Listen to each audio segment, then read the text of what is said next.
Olá, eu sou o apóstolo Hélio César, sou o presidente mundial da Convenção CONAI e a Convenção CONAI como mantenedora da CONAI Curso, que estará desenvolvendo com você o grande curso de bacharel livre em teologia.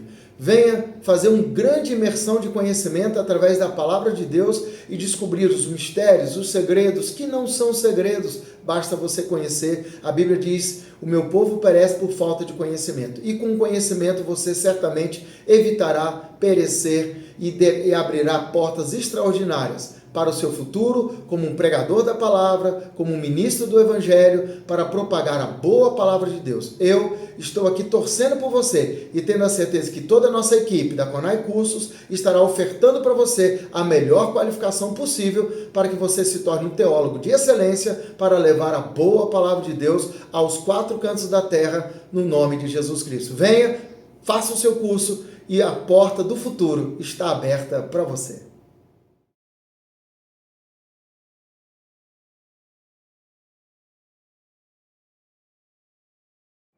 Olá, graça e paz. Sejam todos muito bem-vindos ao nosso curso de bacharel em teologia.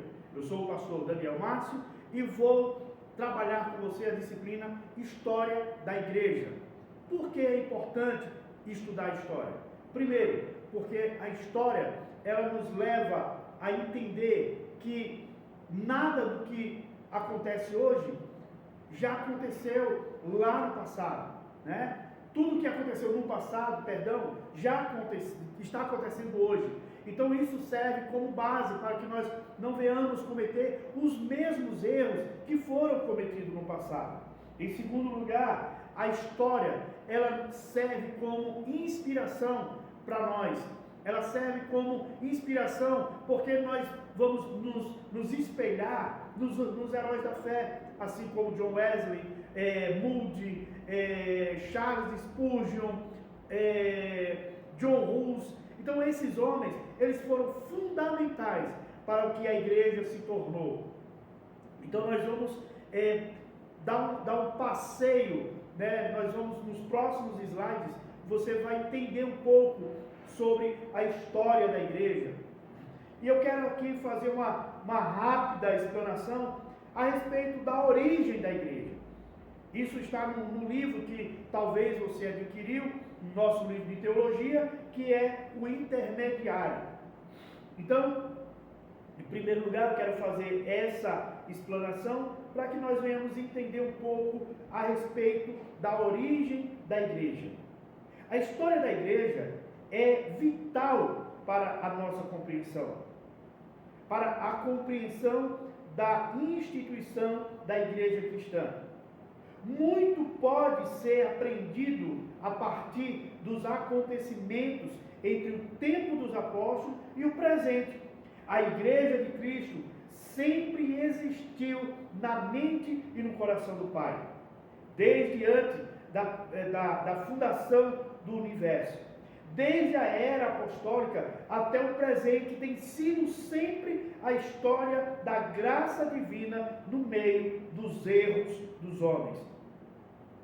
Muitas vezes se tem dito isso, e qualquer pessoa que examine essa história com atenção não pode deixar de se convencer que assim é. Lendo as epístolas do Novo Testamento, vemos que, mesmo no tempo apostólico, o erro se manifestou e que a inimizade, as contendas, as iras, as brigas e as discórdias, como outros males, tinham apagado o amor no coração de muitos deles, ou de muitos cristãos verdadeiros. Deixaram as suas primeiras obras e o seu primeiro amor, e alguns que tinham principiado pelo Espírito procuravam depois ser aperfeiçoado pela carne. Então a gente vê aqui, né, que a igreja ela teve origem no coração do Pai. Ela sempre existiu em Deus. Ela sempre existiu. E no decorrer do tempo, né, a igreja ela foi esfriando. E aí a gente vê aqui que alguns começaram a contender-se entre si, outros perderam o primeiro amor, outros começaram, como diz lá em Gálatas, começaram pelo Espírito e acabaram pela carne, perderam a essência, e isso a história se repete, né? Isso a gente vê se repetindo, essa história. Então, a história, como eu disse lá no início, ela serve para isso, para que nós não venhamos perder, né? Para que nós não venhamos cometer os mesmos erros dos nossos antepassados, dos nossos irmãos da era inicial da igreja. Eu quero compartilhar com você em alguns slides a respeito da história da igreja. Esse aqui é o meu currículo, né? Eu sou professor de teologia, formado na faculdade Roquemã, da FATEC, sou licenciado em História e Filosofia no Centro de Estudo Beth Racan, e estou aqui para compartilhar com você conhecimento. Estou aqui para aprender junto com você sobre a história da igreja. A história da igreja tem sido sempre, desde o nascimento até o presente, a história da graça de Deus para com o homem. Antes de adentrarmos no estudo dos 20 séculos, nós vamos ver os grandes acontecimentos, os quais servem como divisória, e cada um deles assinala o término e o início de uma época. Então nós vamos ver nos próximos slides a respeito de tudo isso que nós acabamos de ler. A história da igreja tem sido sempre desde o seu nascimento até o presente, a história da graça de Deus para com o homem. Antes de adentrarmos nesse estudo, nós vamos ver alguns acontecimentos que levaram a igreja a crescer, apesar de todos os acontecimentos, das perseguições, de tudo que a igreja sofreu, ela conseguiu crescer. Então nós vamos ver esses acontecimentos, que cada um deles assinala o término e o início de uma época. Considerando cada um desses acontecimentos, que são 7 ao todo, nós veremos que eles indicam os grandes períodos da história da igreja. Então, o primeiro é a pré-existência da igreja, como nós vimos aqui a respeito da origem. Ela já existia no coração do Pai. Em segundo ponto, a igreja apostólica. Em terceiro ponto, a perseguição imperial, ou as perseguições imperiais. Em quarto, a igreja imperial. Em quinto, a igreja medieval. Em sexto, a igreja reformada. E em sétimo, a igreja atual. Nós vamos falar sobre cada um desses pontos de uma forma sintetizada, porque nós não temos como trazer minúcias de todos os acontecimentos. Então nós fizemos uma síntese daquilo que nós achamos que é de suma importância para que você, amado aluno, possa entender um pouco sobre a história da igreja. E nós vamos ver sobre a pré-existência, a origem da igreja. Então, como nós vimos lá no início, a igreja de Cristo sempre existiu na mente e no coração do Pai, desde antes da fundação do universo. Você pode ver aí na sua Bíblia, no livro de Efésios, no capítulo 1 e no verso 4, como diz assim: como também nos elegeu dele antes da fundação do mundo, para que fôssemos santos e irrepreensíveis diante dele em amor. Em 1 Pedro, no capítulo 1, versículo 20, diz assim: o qual, na verdade, em outro tempo, foi conhecido, ainda antes da fundação do mundo, mas manifestado nesses últimos tempos por amor de vós. Ou seja, a igreja, ela já existia no coração do Pai. Paulo diz, porque Ele, olha aqui, como também Ele nos elegeu nele. Nós estávamos nele, nós éramos dele. Então Ele trouxe à realidade aquilo que já existia no coração dele, aquilo que já existia na mente dele. Ou seja, a igreja, ela é o plano perfeito de Deus. O plano de salvação estava traçado por Deus desde o eterno passado. O sacrifício fora feito antes da fundação do universo, isto é, antes mesmo de ser efetuado no Calvário. O Cordeiro já era conhecido pelo Pai. Olha só, em uma ordem lógica, podemos admitir que, eu quero que você anote isso, para que você não esqueça. Isso aqui é uma ordem lógica que nós podemos admitir, que é que Deus, aqui, Deus, Ele fundou a igreja. Deus fundou a igreja. Jesus, por sua vez, Ele formou a igreja. E o Espírito Santo confirmou a igreja. Ou seja, essas três ordens lógicas é que dá existência à igreja. Porque Deus forma, Deus funda, Jesus forma e o Espírito Santo confirma. É o que nós vamos ver a seguir. Assim, o propósito do coração de Deus, a formação pelo ministério de Cristo e a confirmação no dia de Pentecostes pelo poder ou pelo poderoso derramamento do Espírito Santo.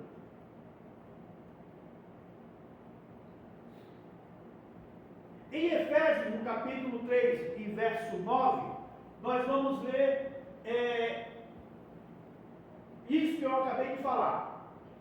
E demonstrar a todos qual seja a dispensação do ministério que desde o século, olha só, olha isso aqui é muito interessante para você que é curioso da palavra. Isso é muito interessante. A dispensação do ministério que desde dos séculos estava oculto. Olha aqui, ó, Efésios 3:9, estava oculto em Deus, que tudo criou por meio de Jesus. A igreja que antes era um ministério oculta em Deus, olha só, fora revelada em Cristo, tornando-se o segredo de Deus, conhecido aos homens. Olha só, o ministério que estava oculto em Deus foi revelado, esse que estava oculto em Deus, foi revelado por meio de Jesus, se tornou um segredo revelado aos homens. Ou seja, aquilo que estava oculto em Deus, o ministério, a igreja, Deus guardou, como está lá em Efésios, porque Ele nos elegeu nele antes da fundação do mundo. Então estava oculto nele. E aí Deus criou por meio de Jesus Cristo a igreja que antes era um ministério, que estava oculta em Deus. Ela acaba de ser revelada em Cristo, tornando-se um segredo revelado de Deus. Isso é muito importante que você guarde, que você grave isso, para que você possa falar para as pessoas que possa perguntar, né, e tirar dúvidas com você. Então a expressão oculta em Deus indica que a igreja esteve sempre na mente de Deus e vindo a ser conhecido pelo ministério terreno de Jesus e o Espírito Santo. Então a igreja, ela não surgiu lá no primeiro século. O cristianismo não surgiu lá no primeiro século. Isso aconteceu bem antes da fundação do mundo. Já existia no coração do Pai e na mente do Pai. Ele já tinha estabelecido um plano de salvação. E ele estava prestes a revelar isso através da pessoa de Jesus Cristo. A igreja de Deus começou a formar e revelar-se no tempo, quando João Batista disse: eis o Cordeiro de Deus, que tira o pecado do mundo. João 1,36. Então, a partir daí, a igreja começou a formar-se.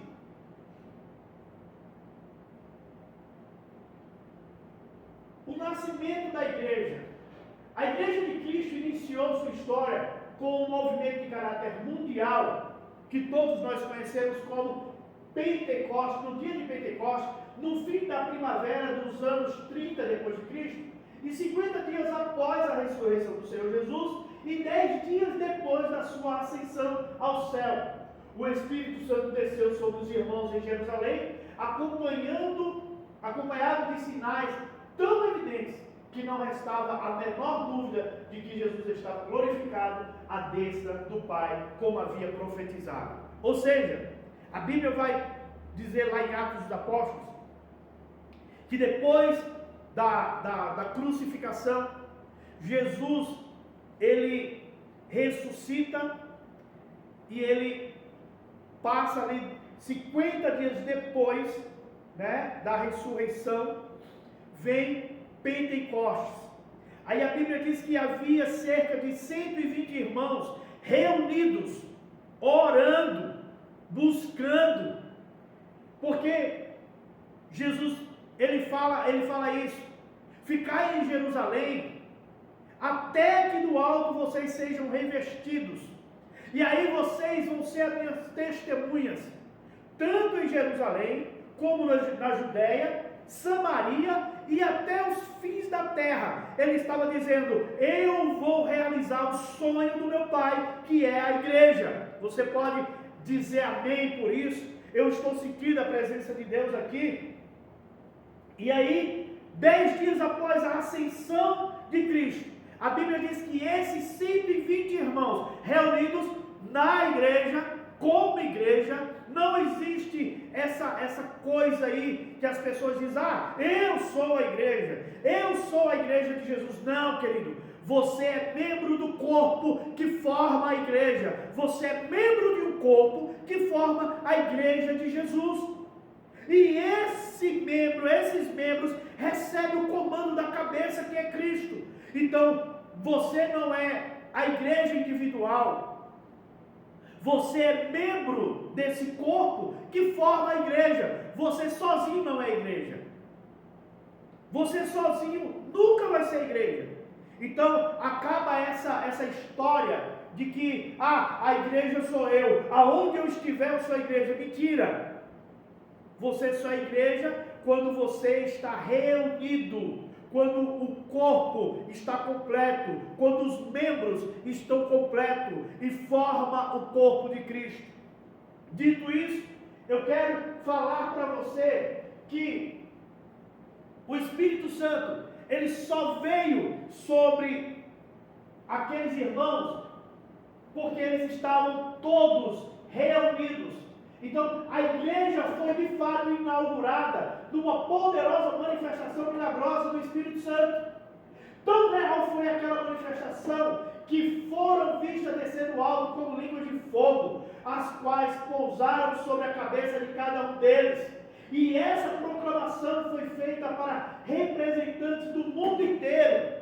Ou seja, o Espírito Santo só veio sobre eles porque eles estavam reunidos. A igreja só foi inaugurada porque os irmãos estavam reunidos. A igreja só foi proclamada para o mundo inteiro porque existia um grupo de irmãos que estavam dispostos a pagar preço em oração, a estar ali, unânimes em oração, unidos em oração, no partir do pão. E aí, Deus, Ele vem e propaga para o mundo todo que naquele dia nasce a igreja de Cristo. Você pode dizer amém? Eram judeus e prosélitos do judaísmo, reunidos em Jerusalém para a festa de Pentecostes. Esses eram procedentes de distantes partes do mundo conhecido. E aí, menciona-se que nessa festa existia cerca de 15 nações. E aí os apóstolos da Galileia, cheios do Espírito Santo, observe isso aqui, ó.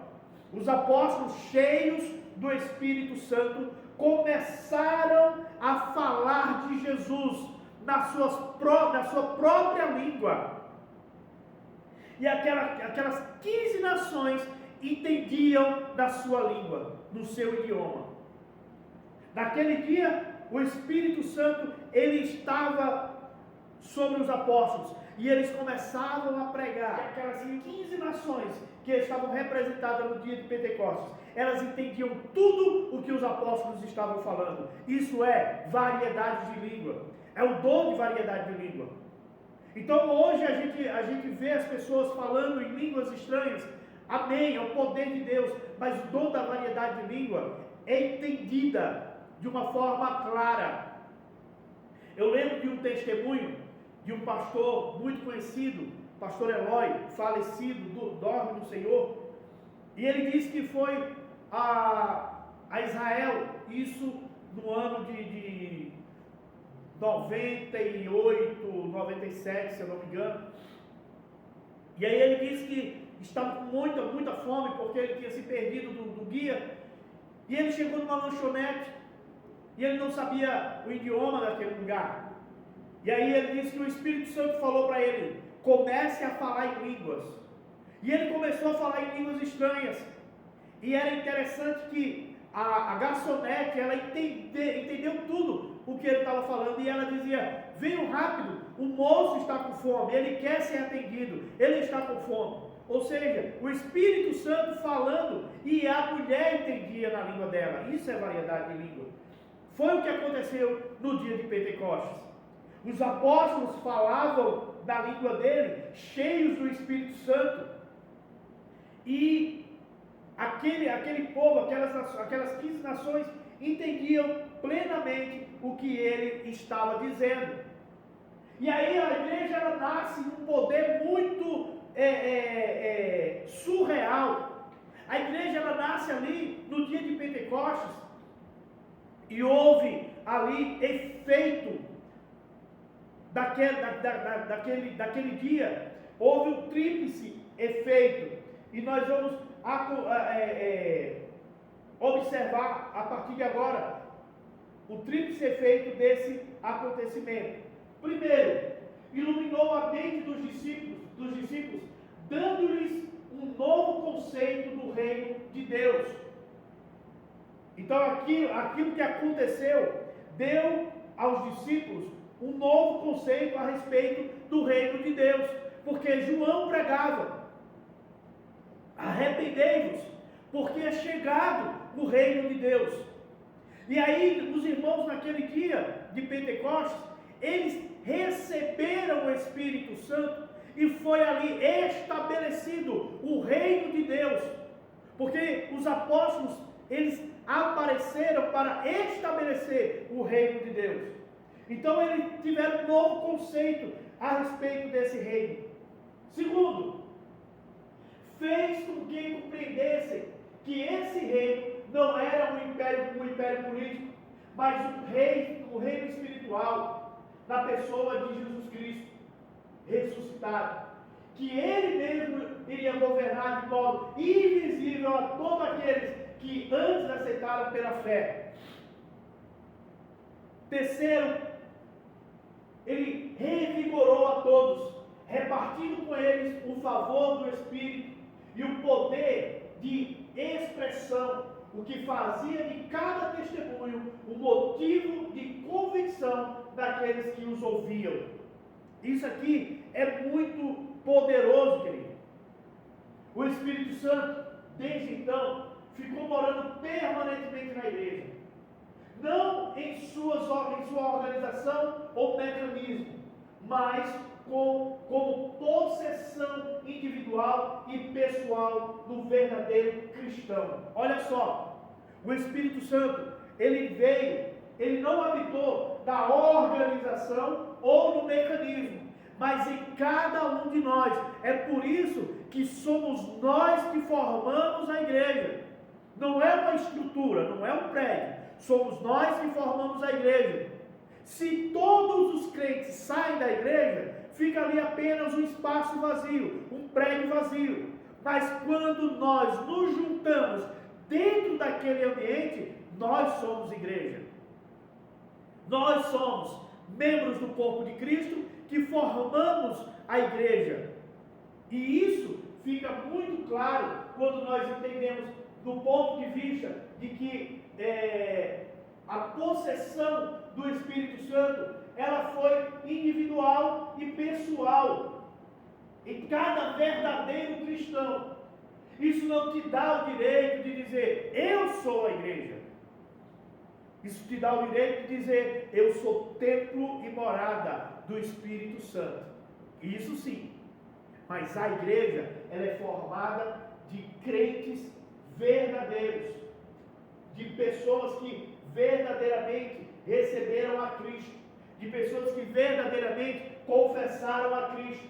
Então, precisamos acabar com essa história de que, eu sirvo a Deus aonde eu estiver. Não, você só é igreja quando você completa o corpo de Cristo.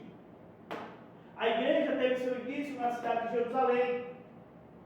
Evidentemente, nos primeiros anos da sua história, as atividades da igreja limitavam-se àquela cidade e arredores.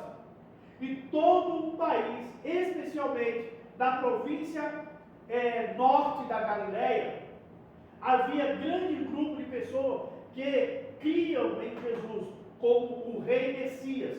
Porém, não chegou até nós aqui dados que esses grupos aqui, eles foram reconhecidos, ou essas organizações foram reconhecidas como igreja. Por quê? Porque eram grupos isolados, eram pessoas isoladas. É como eu acabei de falar, só é igreja quando nós completamos o corpo. Então, aqui é a igreja, é o prédio, né? Então, esse prédio só vai se tornar igreja quando os membros do corpo estiverem aqui. Observe aqui que dessa forma, sim, eu sou igreja, porque eu faço parte do corpo.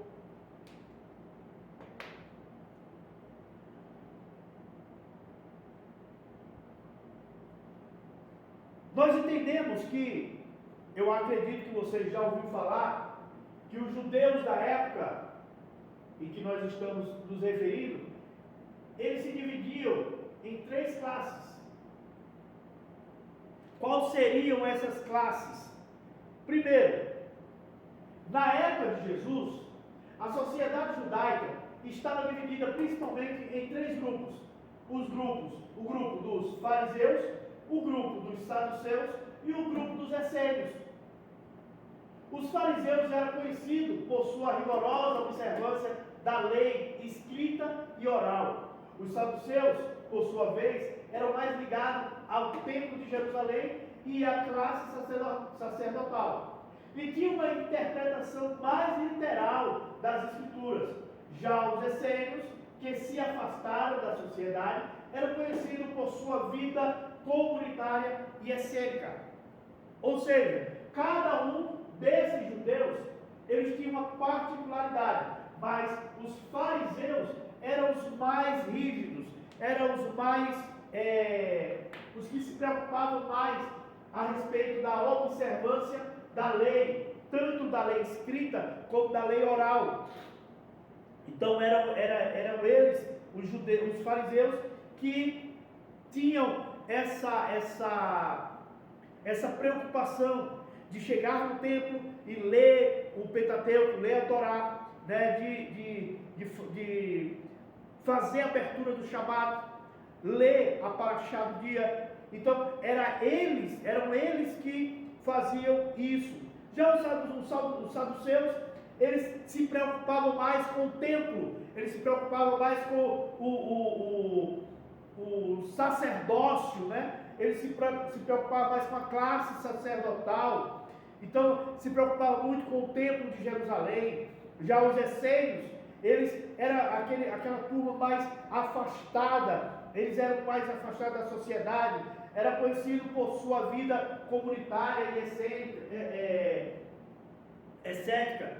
Então nós precisamos entender, para nós entendermos um pouco o Novo Testamento, nós precisamos entender também essas divisões aí de classe do povo judeu.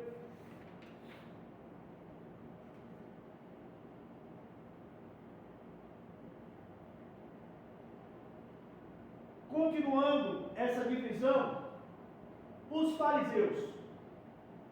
Os fariseus, este grupo, cujo nome significa separados, eram estudiosos da Torá e das tradições orais judaicas. Eles buscavam aplicar a lei em todos os aspectos da vida diária e eram muito influentes na sociedade. Já os saduceus eram a elite religiosa da época. Eles eram a elite tanto religiosa como política, frequentemente ligado aos sacerdotes do templo. Eles negavam a ressurreição e a existência de anjos e demônios, e tinham uma visão mais conservadora da lei.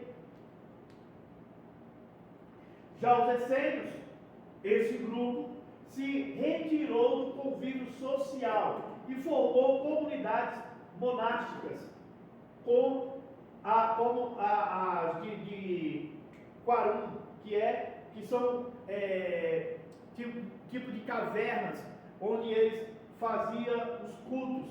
Eles acreditavam que o templo de Jerusalém estava corrompido, por isso se reunia em cavernas e esperavam a chegada de um Messias. Eles não queriam um rei, eles queriam alguém que os livrasse da política, que livrasse eles do domínio da política ou da religião.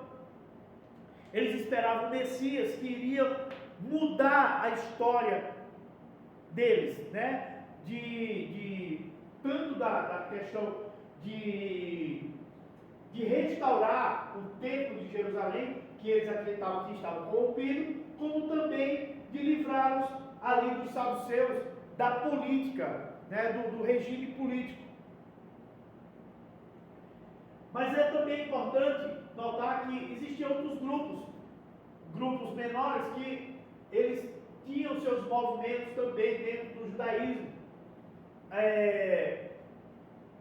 Um deles são os zelotes, né, que também faziam parte desse grupo, mas porém eram mais pequenos, mais reduzidos. Crescimento e expansão da igreja. Nós vamos ver agora o crescimento e a expansão da igreja. Entramos agora em uma época da história da igreja cristã que, apesar de curta, apenas 15 anos, é de alta significação. A arma usada pela igreja, através da qual ela crescia demasiadamente, era o testemunho de seus membros. Enquanto aumentava o número de membros, aumentava também o número de testemunhas para cada membro. Então, para cada membro aqui dessa igreja, era um mensageiro de Cristo e era um motivo desse crescimento. Ou seja, a arma que eles usavam, deixa eu apagar aqui, como nós estamos vendo aqui, ó, foi um período curto, né, dessa fase da expansão da igreja, foi apenas 15 anos, mas é de alta significação, porque eles usavam uma arma poderosa, que essa arma era o testemunho de cada irmão. Cada irmão que recebia um milagre, eles iam lá e testemunhavam. Esse testemunho percorria tudo, e esses irmãos, eles se tornavam um mensageiro de Cristo. Por isso, o motivo desse crescimento, porque eles eram felizes quando recebiam algo, e eles queriam compartilhar isso. E quando eles compartilhavam, os outros também eram levados a conhecer Jesus. Ou seja, hoje nós temos esse mecanismo na igreja dos testemunhos, mas são testemunhos muito vagos, né? Os testemunhos que eles estão falando ali são testemunhos de vida, são testemunhos realmente que aconteceu na vida deles, a mudança de vida. Não eram testemunhos, talvez, também não sei, mas não eram testemunhos de mudança de vida financeira, não. Era mudança de vida, era mudança de caráter, era justamente aquilo que eles estavam vivendo, a mudança, a alegria, o Espírito Santo movendo eles. Esse era o testemunho. Aonde eles chegavam, ele dizia: olha, alguma coisa mudou dentro de mim, e porque isso mudou dentro, também vai mudar fora. É o caso lá da mulher do poço. Quando ela corre, ela diz: olha, corra, porque tem um homem ali que falou tudo sobre a minha vida, mudou a minha história. É o caso do endemoniado de Gadara, que o testemunho dele salvou uma Decápole. Então, nós precisamos entender, querido, que o testemunho pessoal, de mudança pessoal, é muito mais importante do que a mudança financeira, do que a mudança de um emprego. Quando as pessoas começarem a ver mudança na sua vida, nas suas atitudes, no seu caráter, as pessoas começarão a ser levadas a querer ser igual a você, a ter o seu testemunho, a mudar de vida como você mudou, a mudar as suas atitudes, o seu caráter. Então, esse testemunho foi que determinou o crescimento da igreja. Então, os motivos desse crescimento foram esses. Primeiro, perseveravam na doutrina dos apóstolos. Hoje, a coisa mais difícil que tem é a gente perseverar em alguma coisa, né? Perseveravam na comunhão e no partir do pão. Quando eu falo de igreja, eu falo disso aqui, ó. Comunhão, partir do pão. É você estar ali envolvido. É você ser realmente membro do corpo. É você participar. É você ser ativo no corpo. É você ser ativo ali na instituição também. Isso é igreja. Perseveravam na oração.